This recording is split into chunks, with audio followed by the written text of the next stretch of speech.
फिर defence mechanism की बात करते हैं तो मैच्योर में आता है उसका निमोनिक है SAASH, SAASH, that is sublimation, anticipation, altruism, suppression and humour. Humour एक डिफेंस है, मैच्योर डिफेंस मैकेनिज्म है. फिर सब्लिमेशन क्या होता है, ठीक है, a very short tempered person takes up kick boxing as a hobby. तो ये एक मैच्योर डिफेंस मैकेनिज्म है. सपोज़ कि इफ़ आई कैन फील कि भाई साइकेट्रिक पेशेंट को क्या हो रहा है, क्योंकि मेरे में बहुत सेल्फ अवेयरनेस है, ठीक है, तो एक मैच्योर डिफेंस मैकेनिज्म हो गया. ये चैनलाइज करना, ठीक है, सपोज़ मैं बहुत गुस्सा आ रहा है तो मैंने किक बॉक्सिंग ले लिया as hobby, that is socially acceptable. ये sublimation. Suppression, that is can athlete focus on other task to prevent worrying about an important upcoming match. जैसे कि लाइफ लेसन है सप्रेशन भाई, ये एक वॉलेंट्री डिफेंस है, आप खुद कर सकते हो, खुद को फोकस करना है, ठीक है, ये सप्रेशन है ना. फिर एक mafia boss makes a large donation to charity, altruism. जैसे कि भाई गुटखा खाने वाला कैंसर खोल रहा है क्योंकि उसे पता है उसका जॉब कैसा है, तो काइंड ऑफ एक छुपाने के लिए वो कर रहा है, ठीक है, पश्चाताप वाली चीज़, पश्चाताप, एल्ट्रुइज्म. फिर two nervous medical student jokes about the viva that went horribly, humour, है ना. And anticipation, a 40-year-old anxious about getting old starts planning details of his retirement. या सपोज आई एम एंशियस, मतलब मुझे पता है कि मेरा रिजल्ट बहुत ख़राब आएगा, तो मैं क्यों ज़्यादा चिल हो रहा हूँ, क्योंकि एंटिसिपेट करूँगा तो एक मैच्योर डिफेंस मैकेनिज्म है. फिर narcissist defence mechanism, that is psychotic है, साइकोसिस होगा, तो उसका निमोनिक है DPS-AAA, ठीक है, डिनाइल, प्रोजेक्शन, स्प्लिटिंग. फिर ये तीन ही है DPS, ओके. डिनाइल कि भाई नहीं नहीं नहीं है, प्रोजेक्शन, डिनाइल जैसे कि सिजोफ्रेनिया बोले कि भाई मुझे स्किज़ो नहीं है, तो वो डिनाइल है. Projection, a man who wants to cheat on his wife accuses his wife of being unfaithful. ये प्रोजेक्शन, किसी और पे खुद का वो डालना. एंड फिर splitting, a patient says that all nurses are cold and insensitive but the doctors are warm and friendly, ठीक है. जैसे सपोज़ की example Ananya. Splitting, borderline personality disorder, कि भाई गुप्ता बहुत अच्छा है और मैं बहुत ख़राब हूँ, या मैं ही बहुत अच्छा हूँ और बाकी सब ख़राब है, उसका एकदम ऐसे black and white thinking, no grey.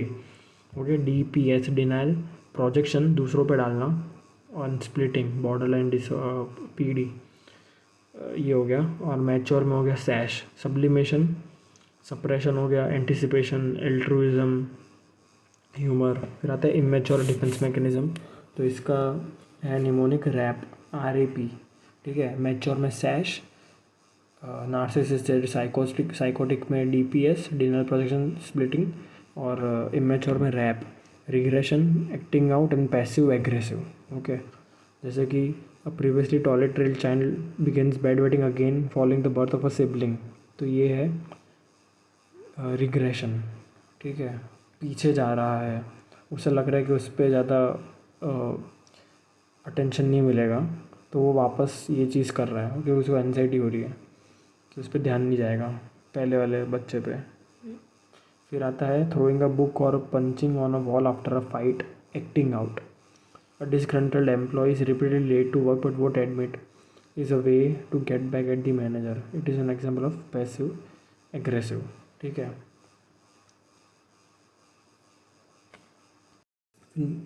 Neurotic defence mechanism which is seen in OCD, anxiety and phobia, ठीक है. जैसे कि रिप्रेशन होता है, that is involuntary, it is a primary defence mechanism. Suppose कि 20-year-old does not remember going to counselling during his parents divorce 10 years earlier. वो भी ख़राब मेमोरी है तो उसका रिप्रेशन है, उसको याद ही नहीं, वो इनवॉलेंट्री प्राइमरी डिफेंस मैकेनिज्म है.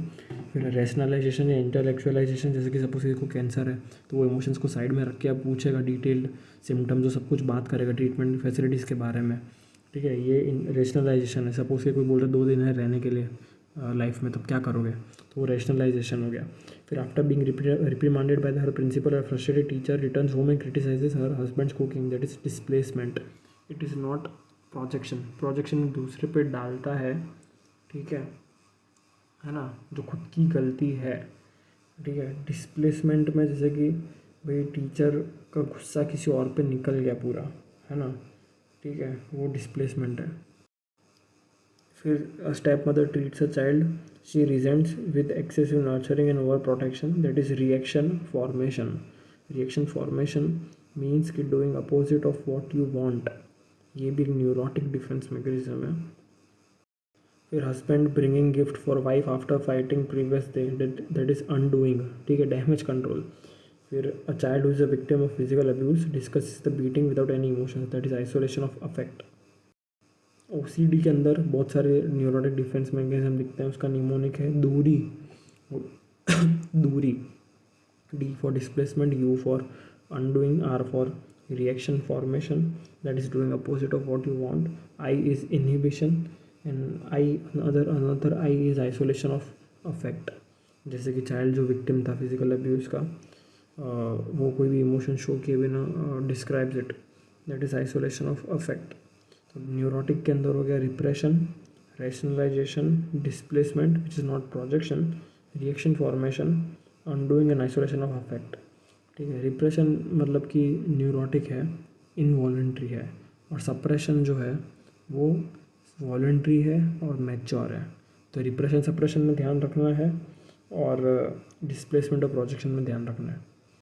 अब टाइप ऑफ पर्सनालिटी डिसऑर्डर्स, तो 3 क्लस्टर्स होते हैं, cluster A, cluster B, cluster C. Cluster A मतलब कि साइकोसिस है, ठीक है, उसके अंदर 3 टाइप है, पैरानॉइड, स्किज़ोइड एंड स्किज़ोटाइपल। जो स्किज़ोटाइपल है, it is now an independent psychotic disorder according to the ICD-11, it is not a part of personality disorder. तो क्लस्टर ए जो साइकोसिस है उसके अंदर 3 चीज़ें, पैरानॉइड, स्किज़ोइड और स्किज़ोटाइपल। ठीक है, अलग ही अब साइकोटिक डिसऑर्डर हो गया स्किज़ोटाइपल। फिर क्लस्टर बी, तो उसके अंदर anti social, borderline, histrionic and narcissistic. And cluster C, avoidant, anankastic, that is OCPD and dependent. ठीक है, स्किज़ोटाइपल एक अलग है, अब क्लस्टर ए में नहीं आएगा। OCD जो है वो ईगो डिस्टोनिक है, that is doesn't accept your own thoughts, and OCPD is ego syntonic, that is accept your own thoughts. तो क्लस्टर ए साइकोसिस जो है उसके अंदर पैरानॉइड का मतलब है कि भाई pervasive distrust, suspiciousness, hyper vigilance, cynical view of the world. Schizoid में अलूफ मतलब कि voluntary social withdrawal, content with social isolation versus avoidant में अवॉइड करता है, इसमें तो खुद से खुश है, ठीक है, and limited emotional expression. And schizotypal, that is eccentric appearance, odd belief और मैजिकल थिंकिंग। ठीक है, तो पैरानॉइड में बज़वर्ड है सस्पिशियसनेस, ठीक है, बार बार सोच रहे कुछ हो रहा है, ठीक है, पैरानोया होना। परवेजिव डिस्ट्रस्ट है, ट्रस्ट नहीं हो रहा है इसीलिए। हाइपर विजिलेंस है, cynical view of the world, आप नेगेटिव सोच रहे हो, ये सब चल रहा है। Schizoid, voluntary social withdrawal, that is aloof, content with social isolation, that is schizoid. फिर क्लस्टर बी पर्सनालिटी डिसऑर्डर में आता है, तो उसके अंदर एक तो होता है एंटी सोशल, उसका बज़वर्ड है criminality and conduct disorder if less than 18 years of old. ठीक है, and impulsivity, hostility greater than 18 years of old, that is कि सपोज सेटिंग फायर हो गया, ठीक है, घर जला दिया, कुछ भी तोड़ फोड़ कर दिया। क्रिमिनलिटी तो एंटी सोशल जो क्लस्टर बी में आएगा। कंडक्ट डिसऑर्डर हो गया, अगर वो 18 ईयर से लेस है तो की बात है। फिर बॉर्डरलाइन PD, ठीक है, अनस्टेबल मूड, पर्सनल रिलेशनशिप में दिक्कत है, फियर ऑफ एबंडनमेंट, इम्पल्सिविटी, सुसाइडलिटी, फीमेल्स में ज़्यादा होता है मेल से ज़्यादा। स्प्लिटिंग दिखेगा, स्प्लिटिंग जो अपन ने पढ़ा था कि नार्सिसिस्ट था, black and white thinking. Parasuicide attempt without any intent, frequent breakups. ठीक है, इसका ट्रीटमेंट है DBT, ठीक है, that is dialectical behavioural therapy. फिर histrionic, that is attention seeking, dramatic speech and emotional expression being at the centre, ये histrionic हो गया। नार्सिसिस्टिक, तो grandiosity, sense of entitlement, requires excessive admiration, world revolves around them. Narcissist histrionic में जैसे कि भाई कोई बहुत ज़्यादा स्पीच देता रहता है, इन एक्सट्रोवर्ट है, ठीक है, अटेंशन सीकिंग है, सेंटर में रहना पसंद है। And cluster C, that is avoidant, जैसे कि hyper sensitive to rejection and criticism, socially inhibited, timid है। एंड एनाकास्टिक या OCPD, preoccupation disorder, perfectionism and control, ego syntonic है। OCD ego dystonic. फिर डिपेंडेंट, जैसे कि उसमें आता है excessive need for support and low self confidence. फिर ईटिंग डिसऑर्डर्स की बात करते हैं, anorexia nervosa and bulimia. BMI की बात करें तो नर्वोसा में या तो लेस देन 18.5 है, बुलीमिया में नॉर्मल या इंक्रीज़ होगा। फिर डिस्टॉर्टेड बॉडी इमेज, तो बुलीमिया में एब्सेंट है, नर्वोसा में प्रेजेंट है। फिर 3 सिम्टम्स, ठीक है, amenorrhoea, osteoporosis, refeeding syndrome anorexia में पॉजिटिव, बुलीमिया में negative. Russell sign, that is callus formation हो रहा है, ठीक है, बार बार वो उल्टी करने से बुलिमिया में दिखेगा। फिर Gottron papules that is nodules on the knuckles it is seen in dermatomyositis. ठीक है, तो जो रसल साइन है that is callus formation on the knuckles it is seen in bulimia and Gottron papules seen in dermatomyositis. ठीक है, knuckles पे Gottron papules and nodules. फिर parotitis, tooth decay, Russell sign, Mallory Weiss syndrome that is mucosal tear in the oesophagus leads to haematemesis. फिर हाइपोक्लोरियमिया, हाइपोफॉस्फेटीमिया, metabolic alkalosis, dermatomyositis में गॉट्रॉन nodules है। ये सब जो सिम्टम्स जो थे ये बुलीमिया में है।